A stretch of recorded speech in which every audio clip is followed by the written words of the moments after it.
सभी को नमस्ते। आप देख रहे हैं सहजागरण। मेरे बहुत सारे दोस्तों की डिमांड थी, बहुत सारे हमारे व्यूअर्स ने बोला था कि जो कि आपका डोमेन फील्ड है, जिसके बारे में आप ज़्यादा जानते हैं हेल्थ केयर क्षेत्र में, तो उससे रिलेटेड कुछ लोगों के स्वास्थ्य की रक्षा के लिए और स्वास्थ्य के विषय में जानकारी के लिए कुछ वीडियोज़ लेके आएँ, कुछ कंटेंट्स लेके आएँ। तो आज इसी विषय पर एक मैं वीडियो लेकर के आया हूँ। ओरल कैंसर भारत में एक बहुत ही तेज़ी से बढ़ती हुई बीमारी है। अगर देखा जाए तो भारत में जितने भी कैंसर के मामले हैं उसमें 30 से 40% मामले ओरल कैंसर के होते हैं। भारत में हर वर्ष 77,000 से लेकर के 85,000 के बीच में ओरल कैंसर के नए केसेस रिपोर्ट हो रहे हैं। साथ साथ देखा जाए तो 50,000 से ज़्यादा ओरल कैंसर के कारण हर वर्ष भारत में लोगों की मौत हो रही है। और ये आंकड़े बताते हैं कि भारत में हर 5 मिनट में एक व्यक्ति की मृत्यु ओरल कैंसर के कारण हो रही है।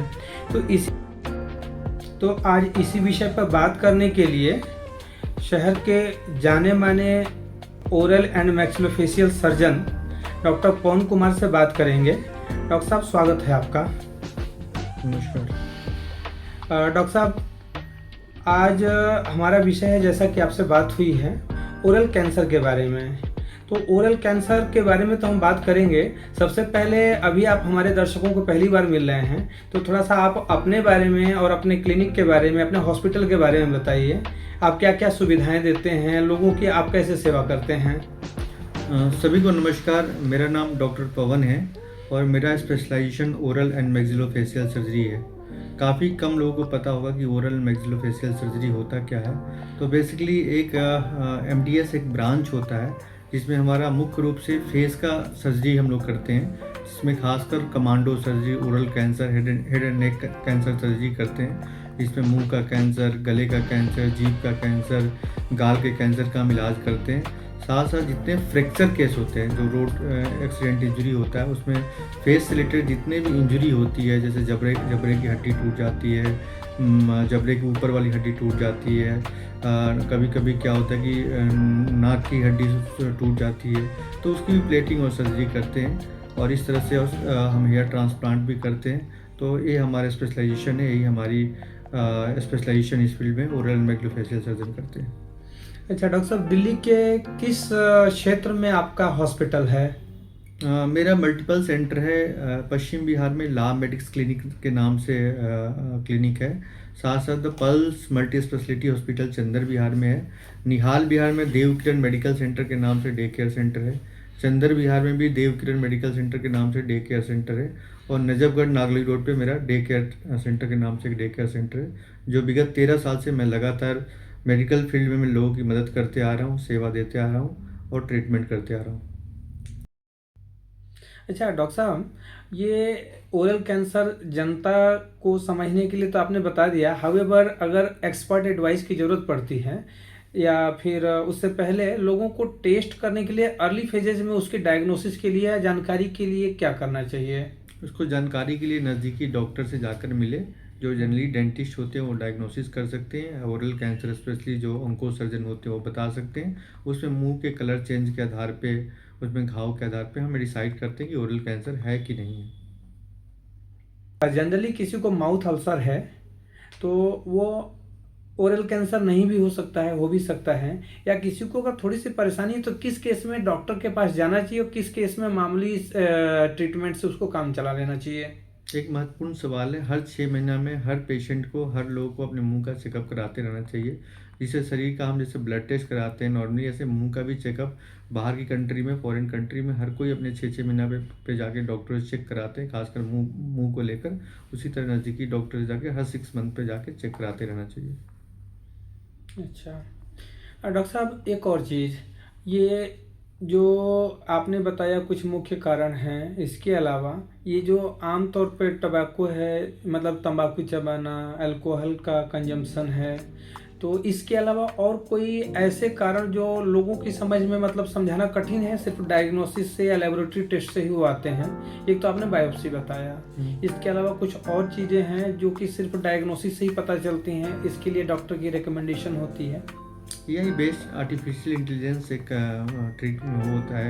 टेस्ट होता है। उसके आधार पे मुंह के अंदर हम लाइट एक डालते हैं। लाइट में जिस तरह से मस्कुलर सप्लाई होती है, उस एरिया में मस्कुलरिटी अगर ज़्यादा होती है, इट्स इंडिकेट कि कहीं ना कहीं वहाँ पे मस्कुलाइजेशन ज़्यादा है, ब्लड सप्लाई ज़्यादा है, तो एक लाइट का रिफ्लेक्शन होता है। रिफ्लेक्शन के बाद वो पता लगा देता है, यही बेस्ट रिपोर्ट्स होती है, उससे पता लग जाता है कि ओरल कैंसर है कि नहीं। ये सुविधा किस तरह के हॉस्पिटल सेटअप्स में अवेलेबल है या सभी के पास होती है? ये जनरली बड़े सेटअप में होते हैं। जनरली सरकार द्वारा, दिल्ली सरकार, भारत सरकार द्वारा ऐसी योजनाएं चल रही है। उस हर गवर्नमेंट हॉस्पिटल में लगभग फैसिलिटी अवेलेबल है।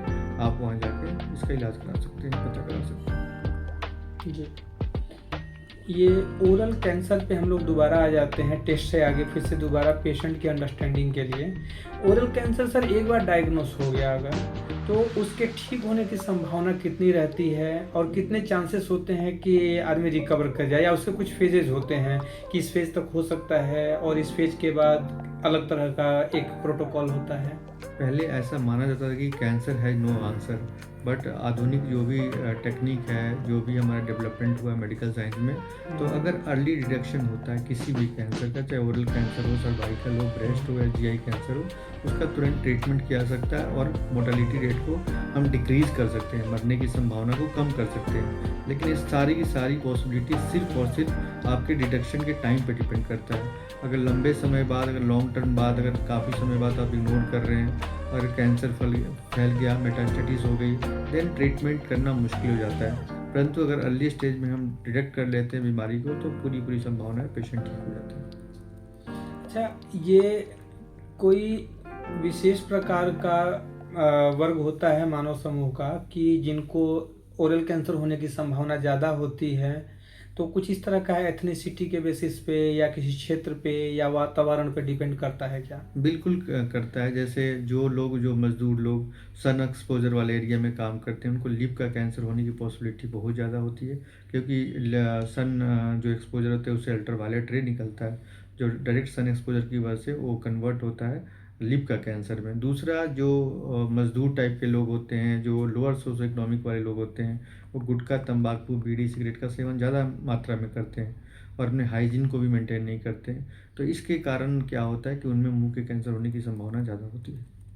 अच्छा, इसका कुछ जेंडर पे भी डिपेंड करता है कि पुरुष को ज़्यादा या महिला को ज़्यादा होने की संभावना रहती है, इस तरह का भी है कुछ क्या? बिल्कुल होता है। आपका जो मेल में ज़्यादा प्रोमिनेंट होता है ओरल कैंसर, क्योंकि गुटखा, तंबाकू, बीड़ी, सिगरेट मेल ज़्यादा पीते हैं, खाते हैं, कंपेयर टू द फीमेल में कम होने की संभावना होती है। अच्छा, इसमें कीमोथेरेपी, रेडियोथेरेपी का भी कुछ रोल होता है सर? बिल्कुल होता है। आफ्टर सर्जिकल ट्रीटमेंट, सर्जरी करने के बाद जब हम कमांडो सर्जरी करते हैं या लीजन्स को हटाते हैं, सर्जरी वाले जो कैंसर वाला पार्ट है, इन्फेक्टेड पार्ट, उसको हटाते हैं, उसके बाद हम डिपेंडिंग किस स्टेज में कैंसर है, जो बायोप्सी होते हैं, बायोप्सी की रिपोर्ट्स आने के बाद ये डिसाइड होता है कि रेडियो देना है, कीमो देना है, दोनों देना है। तो ये सारा कुछ स्टेजिंग पर डिपेंड करता है। अगर नॉर्मल स्टेज है तो वह कीमो से भी काम चल सकता है। अगर ज़्यादा एडवांस स्टेज है तो उसमें कीमो और रेडियो दोनों कंबाइंड रूप से देना पड़ता है। अच्छा, ये रेडियोथेरेपी या कीमोथेरेपी अगर पेशेंट को दी जाती है तो उसके कई सारे साइड इफ़ेक्ट्स भी होते हैं। तो पेशेंट एक तरफ तो ओरल कैंसर से रिलीफ के लिए जा रहा है क्योंकि एडवाइस है आपकी या डॉक्टर्स की कि आपको रेडियोथेरेपी या कीमोथेरेपी लेना है, तो इसके साइड इफ़ेक्ट्स भी होते हैं। तो क्या साइड इफ़ेक्ट्स होते हैं और क्या वो मैनेजेबल होते हैं, या उसके बारे में थोड़ा सा बताइए ना डिटेल में। रेडियोथेरेपी में एक्चुअली रेडिएशन दिया जाता है। रेडिएशन जो होता है वो जनरली काफ़ी लोकलाइज दिया जाता है और फोकस में दिया जाता है। तो कोशिश की जाती है कि और बॉडी को इफेक्ट ना करे, लेकिन थोड़े बहुत कॉम्प्लिकेशन होते हैं, जैसे मुंह में छाले का होना, दांतों में कीड़े लग जाते हैं, उसके बाद से बहुत सारे लोगों के बाल भी झड़ने लगते हैं। तो ये सारे साइड इफ़ेक्ट्स कुछ होते हैं, बट अगर टोटल बेनिफिट लॉस रेशियो देखा जाए तो आफ्टर सर्जिकल ट्रीटमेंट देना ही पड़ते हैं, उससे जीवन बचने की संभावना ज़्यादा हो जाती है। जी, और अगर सर कुछ साइड इफ़ेक्ट्स दिखने लगते हैं कहीं रेडियोथेरेपी के या कीमोथेरेपी के, मेरी अंडरस्टैंडिंग जो है थोड़ा आप इसको डिटेल में बता पाएंगे कि रेडियोथेरेपी के साइड इफ़ेक्ट्स ज़्यादा होते हैं, तो इसके लिए पेशेंट को उस समय क्या करना चाहिए इससे बचने के लिए?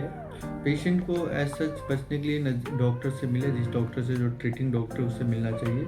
जो जो कॉम्प्लिकेशन हो रहे हैं, जो जो सिम्टम्स होते हैं, उसका डॉक्टर ट्रीटमेंट करते हैं। जैसे जनरली बहुत सीवियर, बहुत ही परेशान करने वाला जो मेन कॉम्प्लिकेशन होता है, मुंह में छाले का होना। रेडिएशन होती है तो वहाँ पे जो भी स्लाइवरी ग्लैंड्स होते हैं, स्लाइवरी ग्लैंड में सलाइवा का सिक्रीशन कम हो जाता है, जीरोस्टोमिया जिसको बोलते हैं। जीरोस्टोमिया में जब भी सलाइवा का सिक्रीशन कम होगा तो मुंह में छाले होते हैं। तो ये सबसे बड़ा कॉम्प्लिकेशन है, पेशेंट को खाने में दिक्कत होती है सारी प्रॉब्लम में।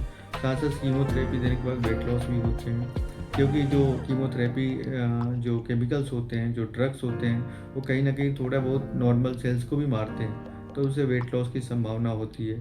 बट ओवरऑल देखा जाए तो ये कहीं ना कहीं जीवन को बचाने के लिए कार्य किया जा रहा है। ये ट्रीटमेंट जीवन बचाने के लिए दिया जा रहा है, और जीवन बचाने में अगर थोड़ा बहुत परेशानी हो, थोड़ा बहुत साइड इफेक्ट हो, तो उसको हम इग्नोर करते हैं। जी, तो थोड़ा इस परेशानी के साथ चलते रहना पड़ेगा। जी। तो एक बार अगर किसी को ओरल कैंसर अर्ली टाइम में डायग्नोस हो जाता है तो बहुत आसानी से उसका ट्रीटमेंट हो सकता है। अगर एडवांस स्टेज में आता है तो कुछ कॉम्प्लिकेशंस उसके साथ बने रहेंगे, लेकिन ट्रीटमेंट संभव है। जी। अच्छा डॉक्टर साहब, एक और चीज़ आपने बताई, इसमें एआई का यूज आप लोग करते हैं, तो एआई मीन्स इसमें क्या रोल होता है उसका, और किस तरह से वह कंफर्ट लेवल को आगे बढ़ाता है? एआई, मैंने जैसे शुरू में बताया कि किसी भी कैंसर को रोकने के लिए उसका डायग्नोसिस टाइम, किस स्टेज पे डिटेक्शन होता है, अर्ली टाइम पे डिटेक्शन होता है।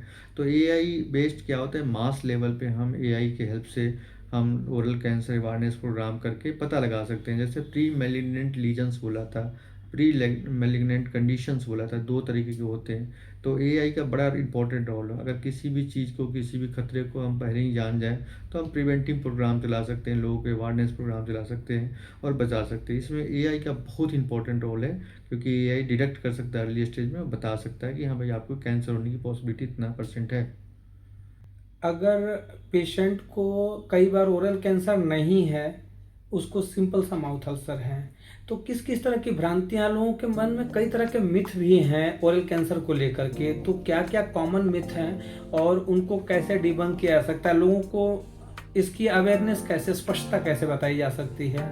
इसमें जो हमारी जो एनजीओ है, डॉक्टर्स हैं, जो सोशल मीडिया है, इसके माध्यम से अवेयरनेस प्रोग्राम फैला के जो भी मिथ है, उस मिथ को दूर किया सकता है। जैसे हमारा दिशा फाउंडेशन लगातार 13 साल से ओरल कैंसर अवेयरनेस प्रोग्राम पे काम करते आ रहे हैं। लाखों मरीजों का हमने डायग्नोसिस बनाया, लाखों मरीजों को हमने कन्विंस किया साइकोलॉजिकल लेवल पे, उनको इमोशनल करके कि भाई ओरल कैंसर से प्रॉब्लम होनी होती है, ये होते हैं, फैमिली आपकी इफेक्ट होगी। तो इस तरह से वीडियो दिखा के उनको मुंह का फोटो दिखा के कि इस तरह से कैंसर हो जाएगा, तो कॉम्प्लिकेशन हो गया, आपकी फैमिली इफेक्ट होगी।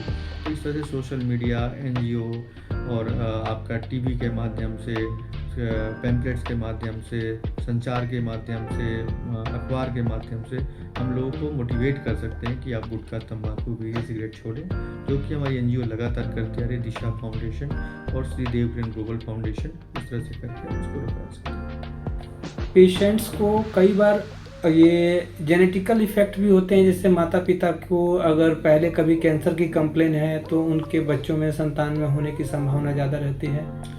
बिल्कुल होते हैं, बहुत सारे जेनेटिक्स होते हैं जो पीढ़ी दर पीढ़ी आता है। ओरल कैंसर के मामले में संभावना कम है compare to the breast cancer, cervical cancer और जीआई कैंसर, ब्लड कैंसर। इसमें पॉसिबिलिटी ज़्यादातर होती है। मुंह के कैंसर के मामले में ये संभावनाएं कम होती है और सब कैंसर के कंपेयर में। ठीक है सर, आखिर में ओरल कैंसर के मरीजों के लिए क्या मैसेज देना चाहेंगे सर? मैं यही मैसेज देना चाहता हूँ कि अगर आपके बच्चे हैं, आपकी वाइफ है, आपकी फैमिली है, आप चाहते हैं कि हम ओरल कैंसर जैसी बीमारी से बचना चाहें, तो कृपया करके गुटखा, तंबाकू, बीड़ी, सिगरेट का सेवन न करें। इससे आप हर तरीके से इफेक्ट होते हैं। जैसे इकोनॉमिकली आपको इम्पैक्ट डालता है, अगर गुटखा, तंबाकू, सिगरेट पीते हैं तो आपके पॉकेट से पैसे निकलता है। साथ साथ आपको हेल्थ पॉइंट ऑफ व्यू से भी आपको इम्पैक्ट डालता है अगर ओरल कैंसर हो जाता है। अगर आप अपनी गाड़ी के इंजन हो, अपने घर के इंजन हो, अगर आपको कुछ होता है तो पूरी फैमिली इफेक्ट होती है। तो कहीं ना कहीं एक इमोशनल एस्पेक्ट भी है, एक इकोनॉमिकल एस्पेक्ट भी है, एक मेंटल एस्पेक्ट भी है कि आपकी पूरी फैमिली इम्पैक्ट होती है। तो मैं ये संदेश देना चाहता हूँ कि कृपया करके आज ही गुटखा, तंबाकू, बीड़ी, सिगरेट छोड़ दें और स्वस्थ रहें। डॉक्टर साहब, आपने ओरल कैंसर के बारे में बहुत ही रोचक तरीके से और बड़ी सटीक जानकारी दिया लोगों के लिए। तो आशा करता हूँ कि लोगों को इससे फ़ायदा मिलेगा। तो आपका बहुत बहुत धन्यवाद इसके लिए। और कमेंट सेक्शन में मरीजों के कुछ प्रश्न आएंगे तो मैं दोबारा आपके पास लेके आऊँगा। Thank you very much. धन्यवाद। धन्यवाद।